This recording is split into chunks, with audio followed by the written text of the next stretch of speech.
Hi everybody. I mentioned in class the last couple of days I was going to do an old Regents. I know last year I think I did the June 2022 Regents ahead of time, a year later after the fact. I was going to do June of 2023, so last year's Regents, but then I ended up giving that in class, so that would be kind of pointless to do it again. So we're going to do last August's Regents instead, the August 23, and I'm not going to do the entire thing. I'm going to do the questions in part one that I think are good questions, that are strategically good questions to go over, like test-taking strategies, that kind of thing. So it's going to work out to be 28 of the multiple choice questions, and then I will do all of part two. So there's only, 22 questions we won't end up seeing, but we will get the better part of the test done. And I'm going to try to do these multiple choice questions in about an hour, because I'm supposed to be at a Father's Day lunch in an hour. And after that, I will record a second part of the video for the part two questions. We can go through those. I've got a reference table here, I got a calculator, I got my answer key off to the side in case I forget what I'm doing, and let's see how we do. Hopefully the camera works out. It's a little bit fuzzy, but we'll make the best of it. All right, number one. And again, this is August of 23. It's available online. If you just go and Google Chemistry Regents, you can find every test you want. I also will be posting this up for my students, and if anybody else gets a link, you can always go find it yourself. All right, number one. Which proposal in the development of the modern model of the atom was made before the others? So you don't have to remember how atomic theory went, how history of these atomic models went. Just find the simplest thing, saying which of these models came before all of the rest. So find the easiest, simplest model in this list, and that's going to be your answer. So is it atoms are hard, indivisible spheres? Remember, indivisible means you can't be broken up, so very simple things. Is it atoms are mostly empty space with a dense nucleus? Atoms have electrons that have wave-like properties, or atoms have no internal structure, have an internal structure that contains negative particles. Just from looking at this, if I forget how to do this, I'm going to look for the easiest thing, and that is going to be choice one.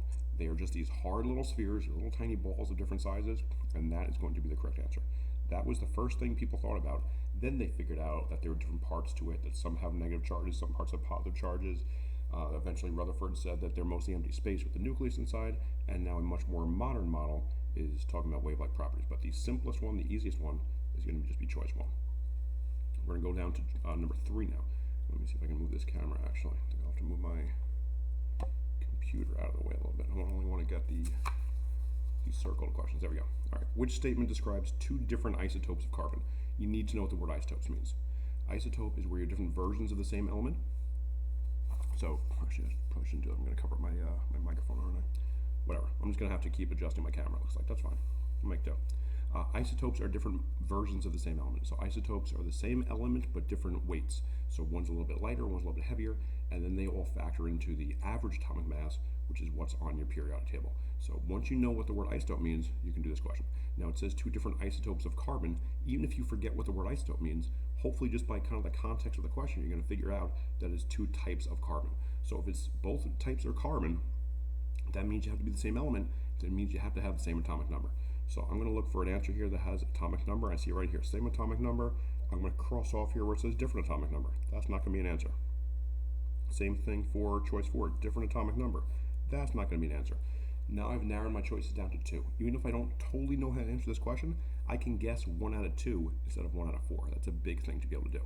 So isotopes contain the same number of neutrons and have the same atomic number, or different number of neutrons but same atomic number. Well, we know they're going to be different. It says 2 different things. So something's got to be different. They can't have the same of everything.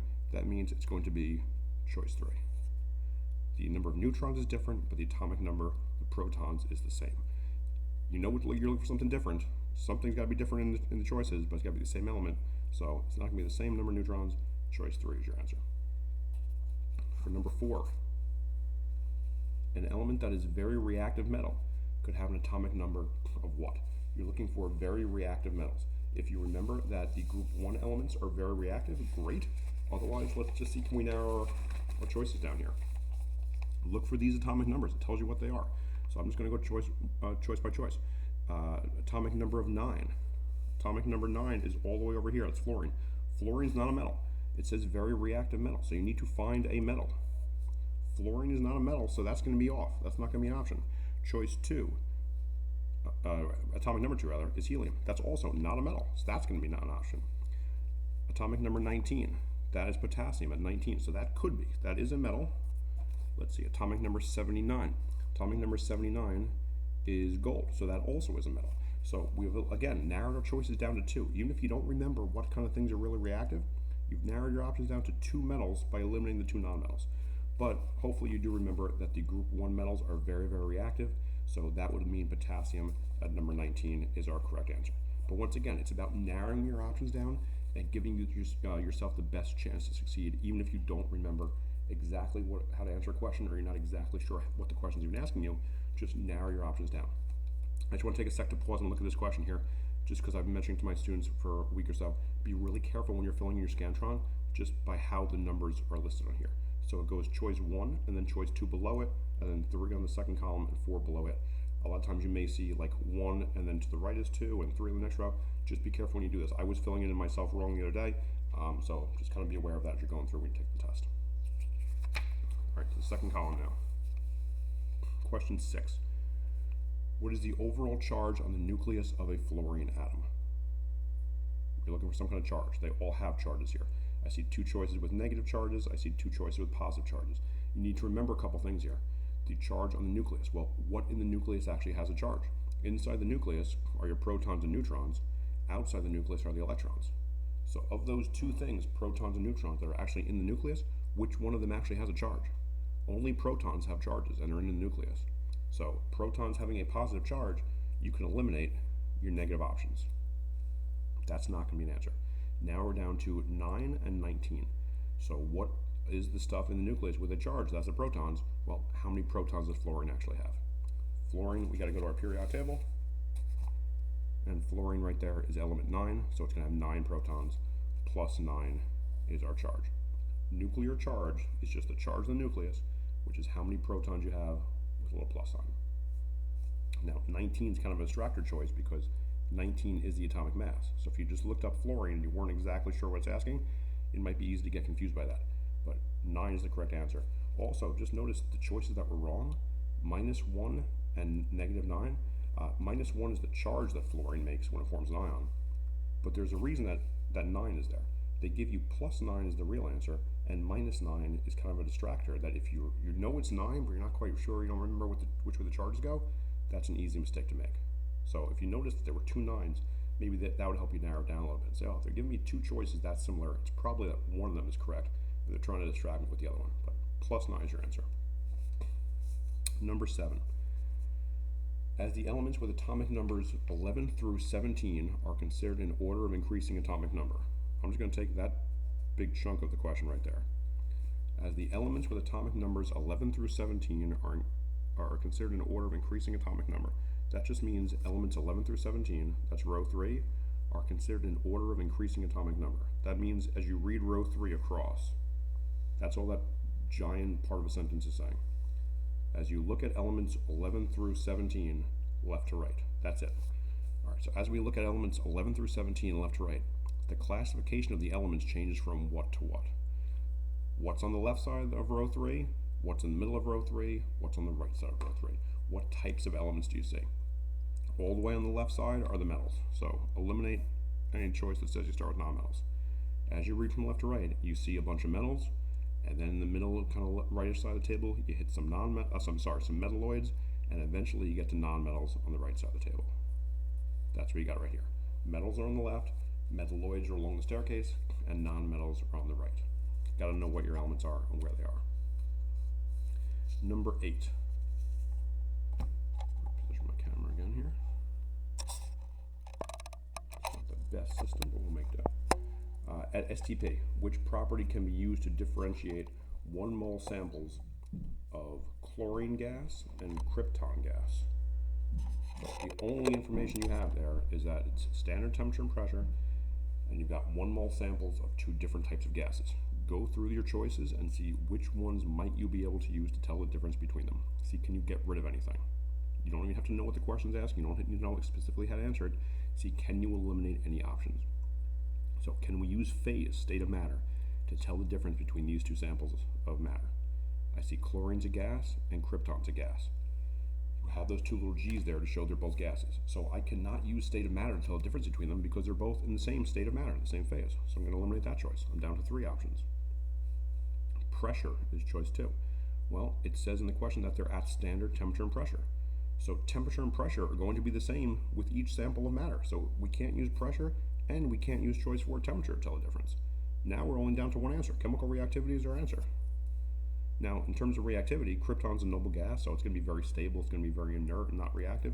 Chlorine's typically a little more, very reactive because it's a halogen, but it doesn't even matter. Even if you don't remember that, the information in the question, because they're at standard temperature and pressure, and because they're both gases, helps you eliminate 3 of your 4 choices, and all you're left with is choice 3. That's it. Number 9. 2 gaseous forms of oxygen are diatomic oxygen, whether it's O2, you can see that the camera's getting a little fuzzy, and ozone, which is O3. These 2 forms of oxygen have same molecular structure and the same properties, same molecular structure and different properties, different molecular structure and the same properties, different molecular structure and different properties. So every choice here says something about the shape of the molecule, the makeup, the structure of the molecule, as well as what are the properties of the things. You are not expected to know anything about these molecules. You probably, you know a little bit about oxygen, you probably don't know much about ozone. You're not expected to know this stuff. But they're different things. O2 and O3. One's a molecule of 2 oxygens, one's a molecule of 3 oxygens. That's all you need to know. They're different stuff. So they have to be different. So they're going to have different structures because they are different molecules. So anything that says the same structure, I'm crossing off. They're not. One has 2, one has 3. That's a different molecule. It's got a different shape. It's got a different appearance. Now we're down to 2 choices. Different structures but the same properties, or different structures and different properties. Again, they're different things. Just assume they're going to be different. So I'm going to say they have different properties. I'm going to cross off anything that says same properties. And now again, we're left with one choice, which is the correct answer, choice 4. Number 10. A compound consists of 2 or more different elements that are what? You need to know what a compound is. Compound has a 2-word phrase that's rarely associated with it, and that is a fixed proportion.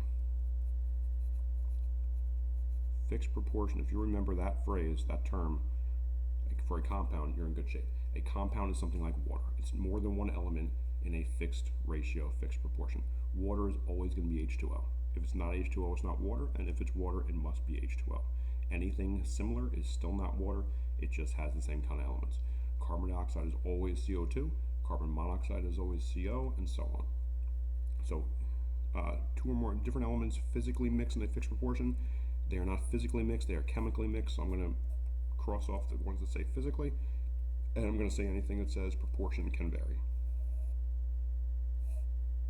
And now we're left once again with one option that's better than all the others.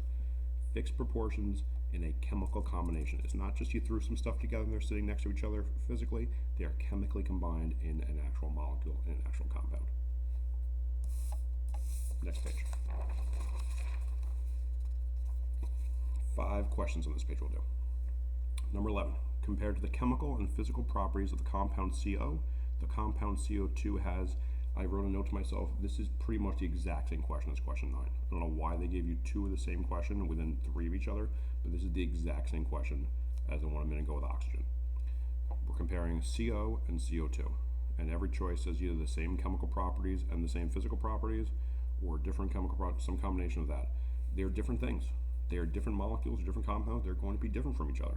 So I'm going to cross off same chemical properties, same physical properties. I'm crossing off same chemical properties. I'm crossing off same physical properties. Crossing off. That's it. I cross off anywhere where it said they're the same, and that eliminated choices 1, 2, and 3, and choice 4 is our answer. That's insane that they give you 2 of the exact same question. I don't know why they did that. Somebody messed up with that. But anyway, if you see 2 questions like that and you know how to answer it, you knew how to answer it once, you know how to answer it a second time, say thank you and move on. Number 12. Which phrase describes the molecular polarity and the charge distribution in an HCl molecule? You don't need to remember what HCl looks like. All you need to know is it's H and it's a Cl. It's one of each thing, so they're going to be next to each other. It's going to look something like this. That's all you need to remember. You already need to know. You've got one H, you got one Cl. So when they combine, when they bond, it's going to be like that. You don't even need to worry about how many bonds. There is only a single bond. It doesn't matter if it's double or triple. You just need to know it's one of those things, one H attached to one Cl. Now that we know that, let's just look at it. Our choices all say something, it's either nonpolar or polar, and it says it's either asymmetrical or symmetrical with its charge distribution. Now for anything polarity, you should remember SNAP, S-N-A-P. If it's symmetrical, it's nonpolar, and if it's asymmetrical, it's polar.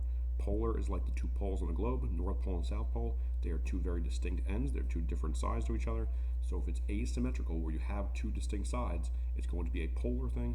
Non-polar means it is not like that. It's going to be a symmetrical thing. So let's go back to our picture here. H and Cl, that bond between them in this molecule, it's very asymmetrical. They're not the same thing. These two sides are very different from each other, so I'm going to cross off anything that says symmetrical. Not symmetrical here. Oh, wrong choice. Not symmetrical here. I shouldn't have crossed off that one. Choice 4 is gone. Choice 2 is gone.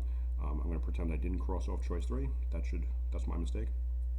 And now that you know it's going to be asymmetrical, well, asymmetrical means polar. So I'm going to cross off anything that says non-polar. So I'm crossing off choice 1, I'm crossing off choice 2, and the one that I accidentally crossed off is actually our correct answer. So again, that was a mistake. Choice 3 is the correct one. This is going to be a polar molecule because they are not the same, and that makes them asymmetrical. So because it's asymmetrical, that means it's polar. Choice 3 is correct. Scrolling down a little bit to question 14. Which sample can be classified as a substance? A substance is a pure thing. It can either be an element or it can be a compound, but it's consistent and pure in what it is. It's not a heterogeneous thing where everything's mixed in. It's got a defined makeup. It is going to be whatever it is purely in that thing. So air, that's just a mixture of any kind of stuff. Argon's an element. Soil is just the dirt. What's in dirt? Seawater, same thing. What's in seawater? 3 of these choices are kind of just things out in nature that there's no real defined characteristic of. Air can be any number of things mixed together. There's no set quality of air. Soil, same thing. What's in the ground? Seawater, what's in ocean water? You don't know what this stuff is, but argon is an element. So hopefully that kind of stands out in your mind, even if you're not quite sure what this term means. When it says substance, these 3 things are kind of undefined, where argon is that one element. That's all it is. That's your correct choice. I'm going to go over to 19 and 20. So again, skipping the questions I think aren't great, or just that we have better examples of. A sample of SO2 gas and a sample of NO2 gas contain the same number of molecules when they have the same what's. So this goes back to our buddy Avogadro, the guy who looks kind of like a bird. This is a very common question. You usually see this as multiple choice, sometimes it's a short answer. But Avogadro told us that when you're comparing different samples of gases, it could be 2 samples of gases, it could be 100 samples of gases, doesn't matter. But when you're talking about gases, there are things we can measure about it. That's pressure, temperature, volume, and number of molecules. Not atoms within the molecules, but number of molecules themselves. If you're talking about a monatomic gas, where it's something like a noble gas, then it's only 1 atom at a time, that's fine. But number of molecules, as well as pressure, temperature, and volume.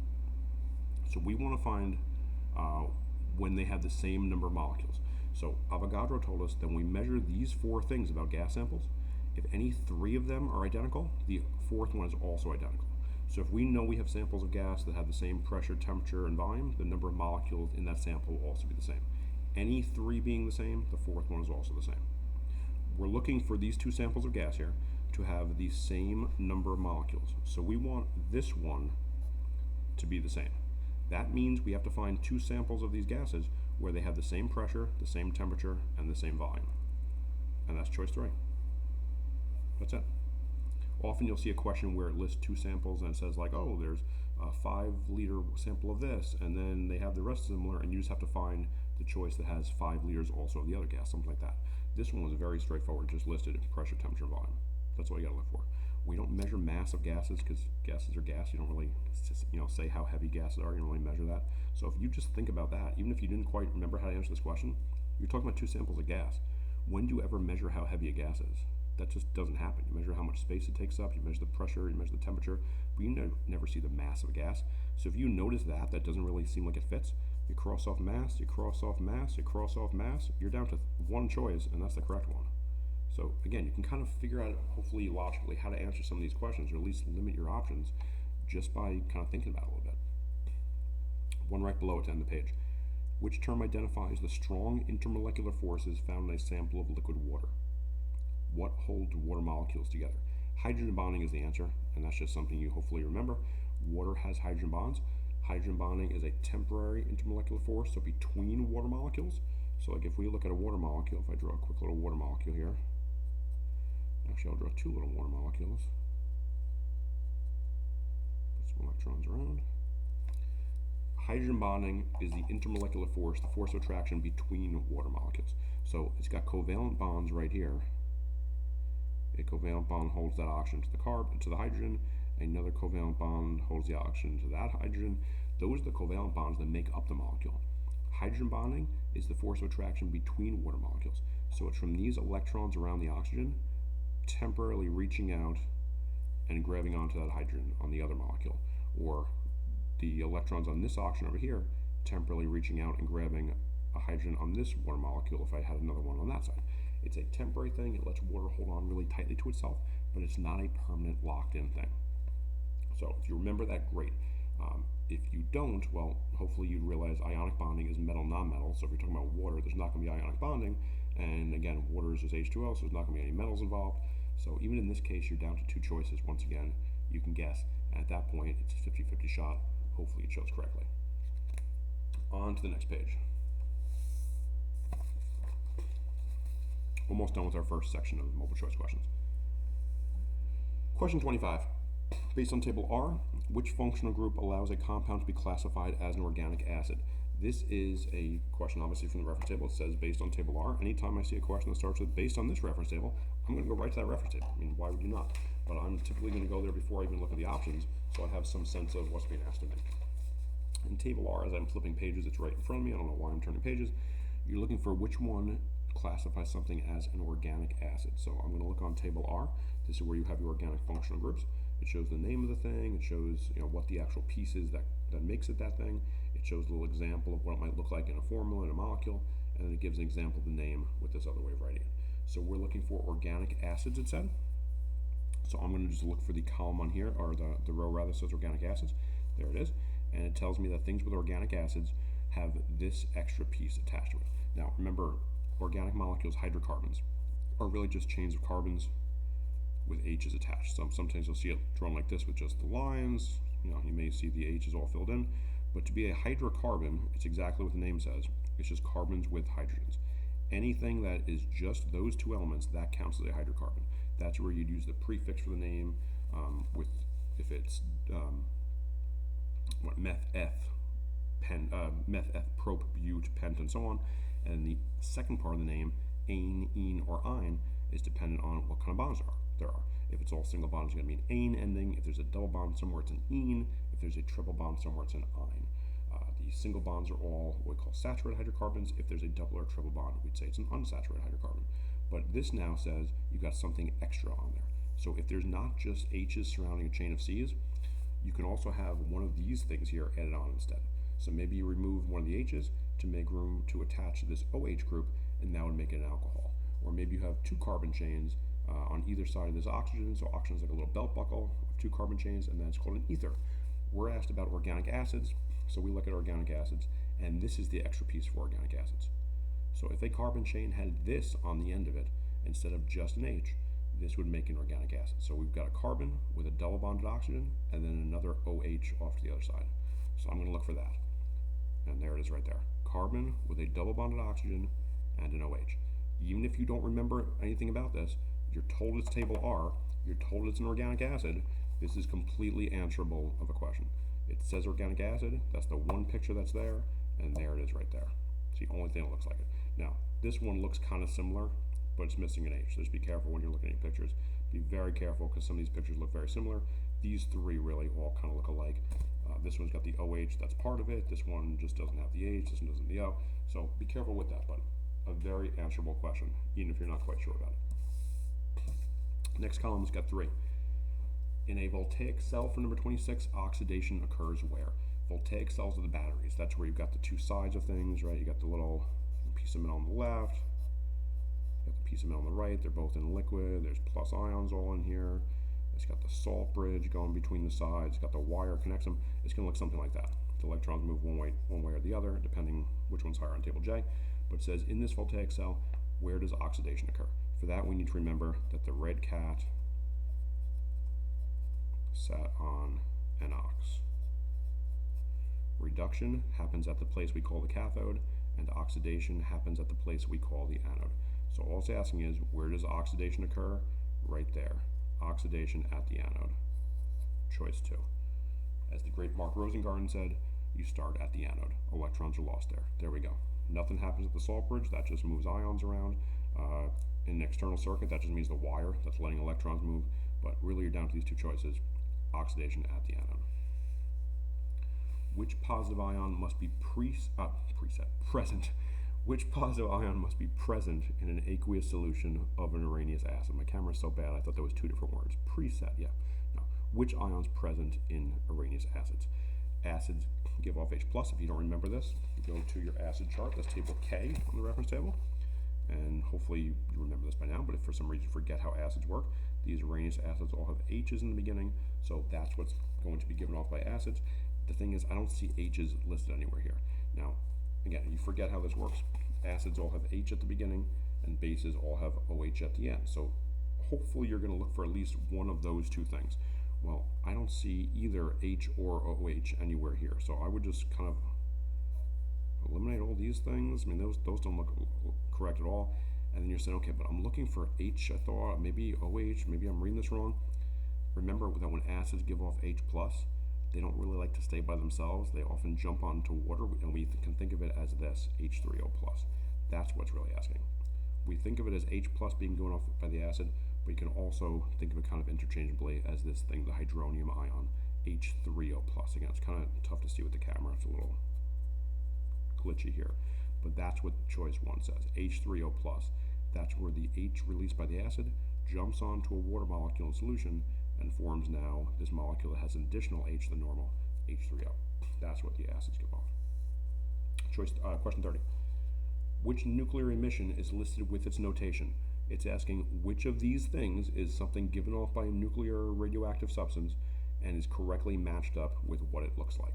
So all these things are listed on table O on the reference table. Here's your nuclear symbols. It's got alpha, beta, gamma, all these things. We just have to see which one actually matches. So let me push this a little bit up and I'll get the table right underneath the question and we can see what actually works. All right, alpha particle. Is that what an alpha particle looks like? It is not, because alpha looks like this, HE with a 2 and the 4, so that right away is not an option. For beta particle, is that what beta particle looks like? It's got an E with a mass of 0 and an atomic number of 1. Well, let's see. E with a mass of 0, atomic number 1. That looks pretty good. There's our choice. That's our answer. For neutron, just to check the rest, it says neutron has a little y with a mass of 0 and an atomic number of 0. Nope, that's what gamma looks like. So that's not the correct answer. And for proton, it's got that fancy looking B, the beta symbol, with a mass of 0 and atomic number of 1. No, that is what a positron looks like. That's at the bottom here. That is not what a proton looks like. Proton, if you're going to write a symbol for it, would just be either a P or a hydrogen with 1 and the 1. So that's not your answer. Choice 2 is the one that makes sense. On the reference table, just got to know it's there. All right, that's our first section of multiple choice. I'm going to go on, and I think I've got 1, 2, 3, 4, 5, 6, 7, 8, 9, 10, 11 more questions. So I'm going to do 11 more multiple choice questions. I've got 25 minutes, so I'm supposed to be somewhere, so that's going to work perfectly. It's going to have to work perfectly, and we'll finish this off. Then I'll go back and record part 2 a little bit later with our next part of the video. All right, for these parts of the test now, you got to be really careful. You got to always read everything it says. So I've been saying this to my kids for about 2 weeks now. Read everything the test gives you. So read this little introductory sentence, read everything you got, because there's going to be plenty of helpful information there probably to answer these questions. So number 31 says, diagram 1 shows an atom of hydrogen showing the nucleus and electron in the first shell. I had to look at this question for a second myself when I did this the other day because I didn't read it myself. And then I said, oh right, I told them to read it, I better also read it. I wasn't exactly sure what I was looking at the diagram. They're both showing atoms, it's showing where the nucleus is, and then it's showing these rings and showing where the electron is. So this one looks like the electron's in the first ring, and this one the electron's in the third ring. All right, question says, what is represented by diagram 2? So what's this picture showing us? Choices say a positive ion of hydrogen, a negative ion of hydrogen, an atom of hydrogen in excited state, or an atom of hydrogen in excited state. So we need to know what these words mean. We need to remember the difference between the word ion and excited and ground state and what these things mean. Ions are where you have a charge. You have an unequal number of protons and electrons. Well, it's hydrogen. Hydrogen's atomic number is 1. So the nucleus has 1 proton, there should only be 1 electron. That's what this is showing us. So this is not going to be an ion. Ions would have to have an unmatched number of electrons and protons. That's not going on here. So this is not an ion, this is a neutral atom, so I'm going to cross off choices 1 and 2 right off the bat. Now it's just asking, is it in the ground or excited state? Ground state means the electrons are at their lowest level exactly where they should be. Excited state is when something jumps out of order. So an electron gets some extra energy somewhere, kind of jumps up to a higher ring, and it stays there for a little bit, then gives off the energy and drops back down again. That's what's being shown here. We can see right here the electron in the first ring, where it should be, and it looks like the electron kind of moved up a bit. So it says diagram 2, that's this. This is what hydrogen would look like in an excited state. So I'm going to circle choice 3. Question 32. Table gives the atomic mass and the abundance, so how common it is, of the two naturally occurring isotopes of copper. So this is where you've got two different versions of copper in nature. You've got the version that has a mass of 63, version that has a mass of 65. It gives the actual numbers where it's not rounded off, so 63 is actually 62.93, 65 is actually 64.93, whatever. The natural abundance is how common they are. So it looks like the 63 version is a lot more common. It's almost 70% of the copper in nature, and the 65 version is a lot less common. It's only about 31%. The question now says, which setup can be used to calculate the atomic mass of the element copper? So how can we figure out that one average number? Not writing both versions, how can we figure out an average of these two types, of the 63 and the 65 version? This is the one calculation that's not on your reference table. So for it, you have to take the two versions of copper, and there's two different ways how to do this. I'll show you both. It's the mass of version 1 times the percentage of 1, and then you add that to the mass of version 2 times the percentage that version 2 counts for, and divide the whole thing by 100 after you do that math. So you do how heavy is the first type of copper, like 63, times the percentage it counts, so 69.15. Add that to the mass of the second version, so 65, times the percentage it counts, 30.85. Get a number there, add those two things up, and then divide the whole thing by 100. Or you can cut to the chase, and you kind of divide the percentage by 100 first to convert the percent number to a decimal, in which case it would be something like, let me actually use the number. You take the mass here, and instead of timesing it by 69.15, doing the same for the other version and dividing everything by 100, you would just do 63 times this number as a decimal. So to do that, you divide by 100 or move the decimal to the left. So 69.15 would become 0.6915. 30.85 would become 0.3085. That's what's being shown in the answers here. I don't see any answer here that divides by 100, so every choice here for how you would set it up uses this, move the decimal to the left to convert to a decimal way to look at it. The easy way to answer this question when you're looking for the correct setup is to make sure the numbers match. This mass has to go with this abundance, and this mass has to go with this abundance. You can't mix and match. This type of copper is this common. This type of copper is this common. You have to keep those numbers together. You can't say, oh, this is going to suddenly go with this is going to suddenly go with that. So I need to have this 62 number going with a 69.15 number. Right here in the question, 62.93, it's being multiplied by the wrong number.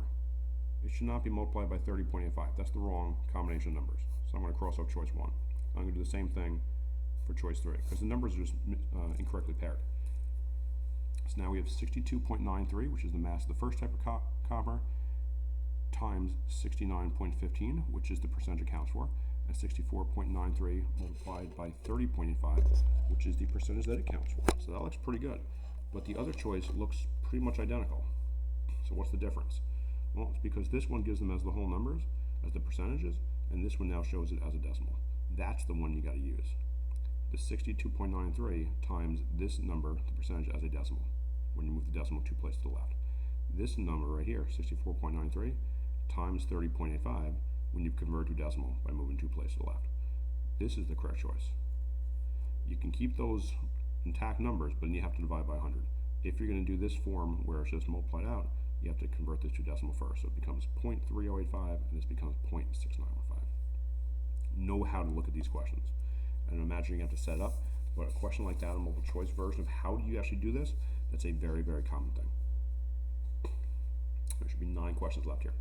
As the atomic number increases in group 2 from Be to Ba, what happens to the first ionization energy? Well, let's go to our periodic table. It says atomic number increases in group 2 from Be to Ba.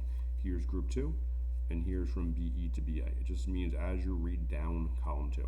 So as we look at these elements in this order from top to bottom in group 2, what happens to the ionization energy?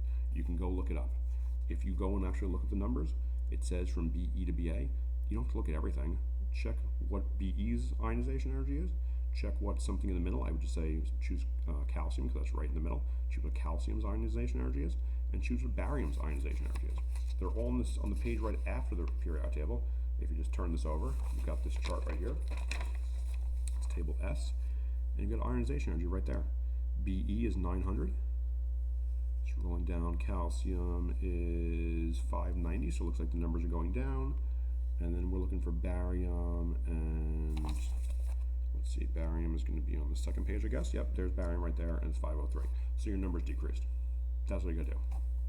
Ionization energy decreases, so I'm going to cross off the choices that say increase. I'm down to two options.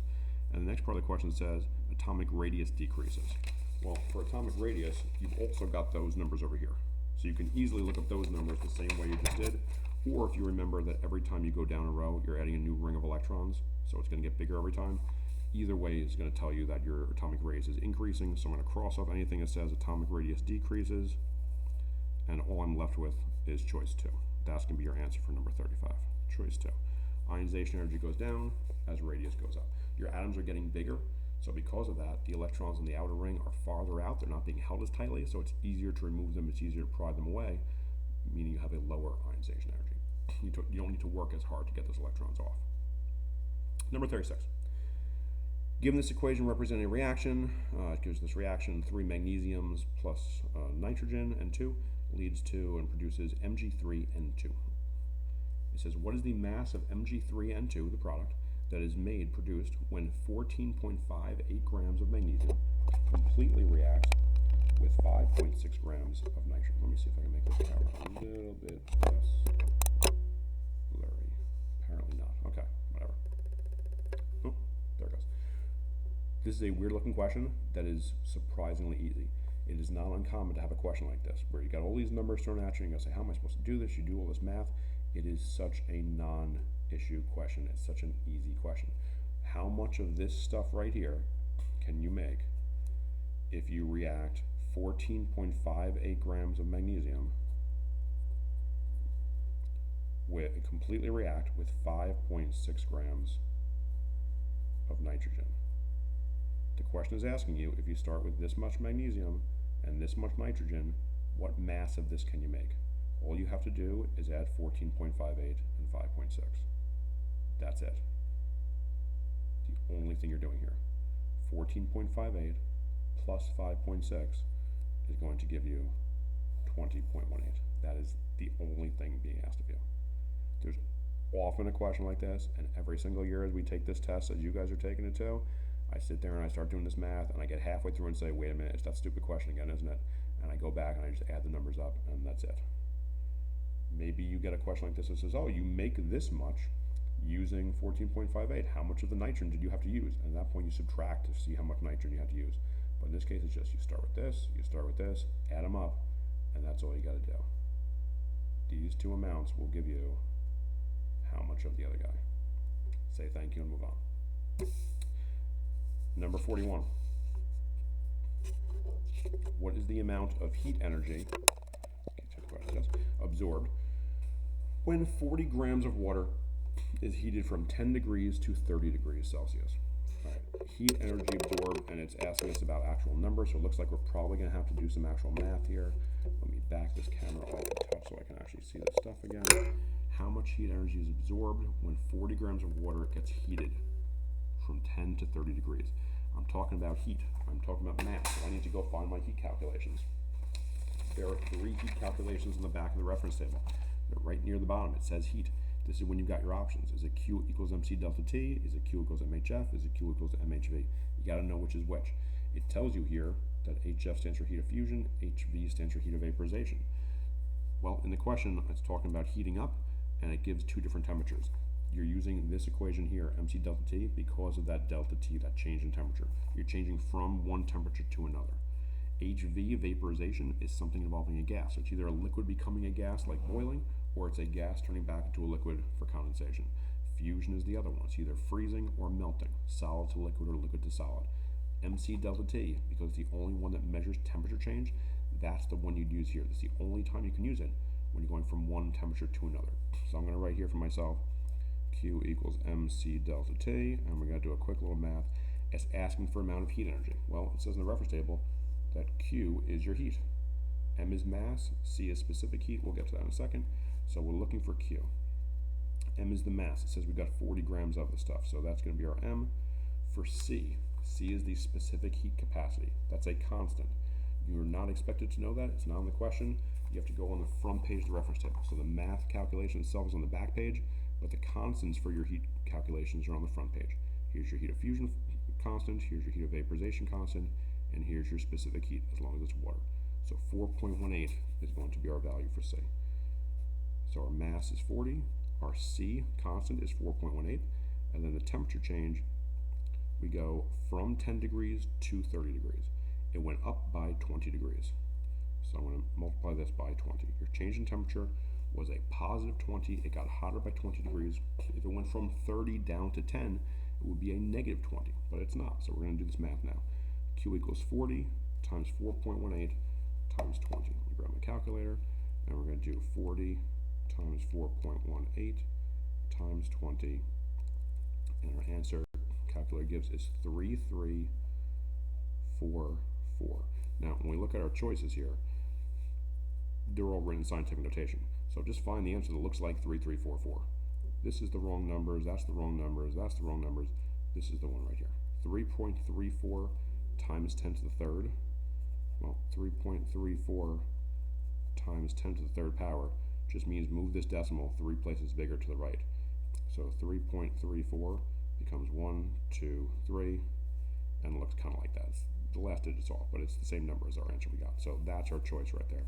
Our answer is choice 2, 3.34 times 10 to the third power. One more page turn, we got 6 questions. Given the cooling curve for a substance, so another heat-ish question here. We got our heating curve, we got the time, we have the temperature, things are getting colder overall. During this, which intervals is potential energy decreasing while average kinetic energy remains constant? If you were in my class and you don't remember by now that the phrase average kinetic energy means temperature, then just put your pencil down and don't even try. I'm kidding. But no, you should know that by now, hopefully, average kinetic energy relates to temperature. So it's asking, when is potential energy decreasing and temperature is constant? With that information alone, let's try to answer this question. Where is temperature constant? Well, temperature right here, if it's constant, we need to see a flat line. So go choice by choice. BC is temperature constant. It is. AB is temperature constant. AB is not a constant temperature, so let's cross off AB, and that's not going to be our answer. I see AB is also present in choice 3, so that's not going to be our answer. BC is constant temperature, okay. DE is constant temperature, so that might be our answer. EF right there is not a constant temperature, it is decreasing temperature, so that cannot be our answer, and we're going to cross it off. Even if you don't remember anything else, if you remember average kinetic energy means temperature, you could answer this question successfully because we now know it's choice 2.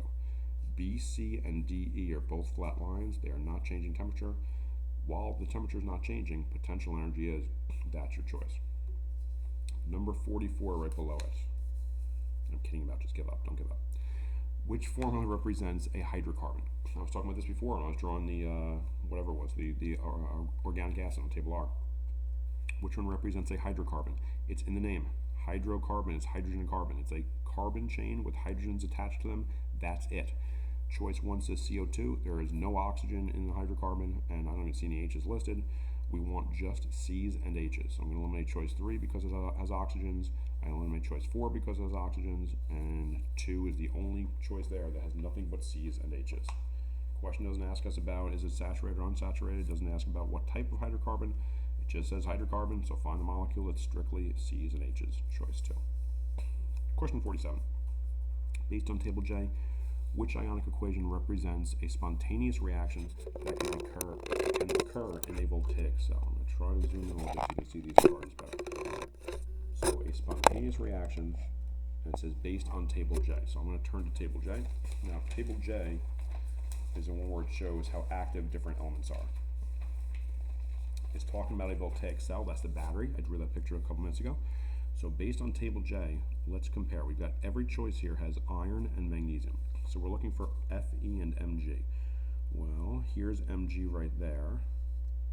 And where's Fe? Fe's right down there. Mg is up here, Fe is right there. Mg is higher up on table J. They're both metals, so if Mg is on table J, the higher metal gets oxidized. When you react two metals together, you have to check table J. The higher up the metal is, it'll get oxidized, the lower metal will get reduced.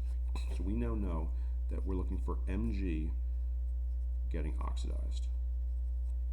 So we need Mg to get oxidized. Hopefully you remember that Leo says grr. That's another animal trick memory-wise. Loss of electrons is oxidation, and gaining electrons is reduction. So if magnesium is getting oxidized, oxidation is the O, we need magnesium to be losing electrons. So let's find a choice right here in which magnesium is losing electrons, it's getting oxidized, its charge will go up, its charge will get more positive. Choice 1, I see magnesium going from +2 to 0.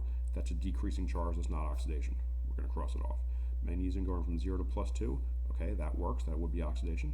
Choice 3, magnesium going from +2 to 0. Again, that's the wrong direction, we're going to cross that off. And choice 4 is 0 to +2. So we're down to choice 2 and choice 4. Well, we need iron to be reduced the other way too. We need to know iron got reduced. So maybe that'll help us out here. We need iron to have its charge go down. So I see iron in choice 2 goes from 0 to +2. That's going the wrong direction. That's saying iron's oxidized. That is not going to happen. So right now we know what the answer is.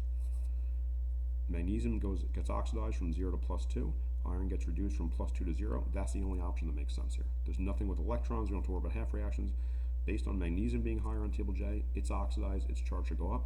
Iron's lower on table J, it gets reduced, its charge goes down. Choice 4 is the only one where we see that happening. And one of them, they went the wrong directions, and the other two choices, they were either both getting oxidized or both getting reduced, and that doesn't ever happen. You have to have one that gets reduced, one gets oxidized. Last three questions. Given the equilibrium representing a system at equation representing a system in equilibrium. At equilibrium, both reactions will happen at the same time and at the same speed. Reactants will turn to products will turn into reactants, but here it's asking about acids and bases. It says we got this stuff, NH3 and water react to make NH4 plus and OH minus. In this system, H2O acts as, it's asking us, is it an acid because it accepts H plus? Camera again. Is it an acid because it donates H plus? Is it a base because it accepts H plus? Is it a base because it donates H plus? Sorry about this camera, it's just not the best. There we go, a little better. This is Bronsted-Lowry, acids and bases. This is the two guys who are never called by name for some reason, but we need to know what's actually happening here. Well, let's look at H2O.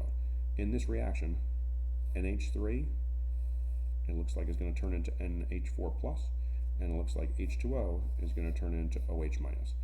So NH3, it looks like gains an extra H to turn to NH4 plus, and H2O loses one of its H's to turn to OH minus. So what does water actually do here? Water goes from H2O to OH. It lost an H. They call it donating an H.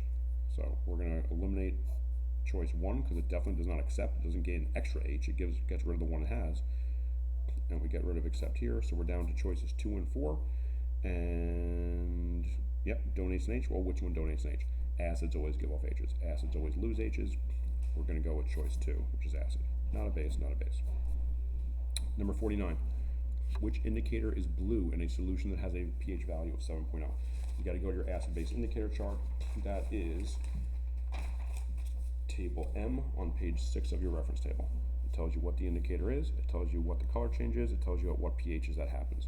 So it says we want to have something that's blue at a pH of 7. So we're just going to go one by one and see what colors these things would be at pH 7. Brom Cressel Green, our first choice. If we look at Brom Cressel Green, it says that below pH 3.8 it's going to be yellow. Between 3.8 and 5.4 it's going to be turning from yellow to blue, and above 5.4 it's going to be blue. So pH 7 will be above 5.4. That would be blue, and that is what the question's asking. So it looks like choice 1 is going to be our answer. Let's just leave that for now. I'll check that. Phenolphthalein, we're looking for something to be blue. Well, I mean, phenolphthalein right off the bat, it's never going to be blue. It goes from colorless to pink. And at 7, it would still be below 8, so it's still colorless. So phenolphthalein is not our answer. Methyl orange, Methyl orange, the same thing. Methyl orange goes from red to yellow. It's never going to be blue. So that's not our answer. And thymol blue at a pH of 7 would be below 8 here. So it's still going to be yellow. That's not our answer. I hear people stomping on the floor, so people are here for Father's Day stuff. So we're going to wrap this up real quick. Choice 1, brown crystal green is our answer. And our last question here, number 50, which radioisotope requires long-term storage to prevent the risk of biological exposure? Which one of these things is going to be dangerous for a long time? And we need to protect ourselves for a long time. It's talking about isotopes and radioisotopes, so we're going to go to that same page we were just on with the indicators. This is table N. We need to find which of these isotopes on here has a really, really long half-life. It says long-term storage is necessary because it's going to be dangerous for a long time. It's going to have a long half-life. We want to find the longest half-life here. N16, nitrogen 16. We're going to find that on table N. There's nitrogen 16. Nitrogen 16 has a half-life where it's still breaking down every 7 seconds. That's not a long time. I'm just going to write myself a little note here. 7 seconds. Our choice 2, K42. Let's find potassium 42 right here. Potassium 42 has a half-life of a little over 12 hours. Okay. Next one, plutonium 239. Let's find plutonium Pu 239. There it is. Whoa, look how big that number is. Plutonium 239 has a half-life of 2.4 times 10 to the 4th. That's a really, really long time. And gold 198 has a half-life of a little under 3 days, 2.7 days. So if we're looking for which one has the longest half-life and it needs long-term protection to keep us safe, this is very clearly going to be much longer than all the other choices. So plutonium's our answer. That's the one we need this for. All right, that's the first chunk of tests here. That is all our multiple choice questions. There obviously are plenty we didn't go through. I only did 28 of them, but these hopefully show you some good test taking strategies, how to use the reference table, how to narrow some choices down, keep those things in mind.